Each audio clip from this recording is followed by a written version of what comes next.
Hello friends, তো কেমন আছো সবাই? এই প্রচণ্ড গরমে সবার কীরকম অবস্থা একবার তাড়াতাড়ি বলে দাও। আমার তো অবস্থা খুবই খারাপ, একদম বিচ্ছিরি নাজেহাল হয়ে যাচ্ছি, বাপরে বাপরে।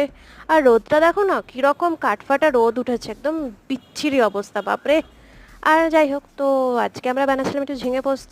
আর ঝিঙে পোস্তটা আমি বানিয়েছিলাম, তাই জন্য আবার একটু ভিডিও করে রেখেছি। এখানে আবার সুন্দর করে একটু সাজিয়েও রাখছি। অবভিয়াসলি বাকি রান্নাগুলো মাই করেছে।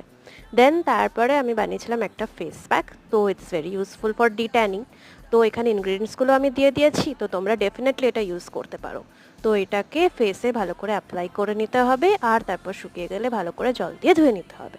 আর তারপরেই দেখতে পারবে এটার আফটার এফেক্টটা কি হচ্ছে। স্কিনটা এত সুন্দর হয়ে যায় না, খুব ভালো। তারপর এখানে আমি একটু রোজ ওয়াটার অ্যাপ্লাই করে নিচ্ছিলাম, আর ময়েশ্চারাইজারও, এটা কিন্তু খুব ইম্পর্টেন্ট, করতেই হবে। দেন আমি রেডি হয়ে গেছি, আর এখন আমার প্রচুর কাজ আছে, সো এখানে ভিডিওটা শেষ করছি। প্লিজ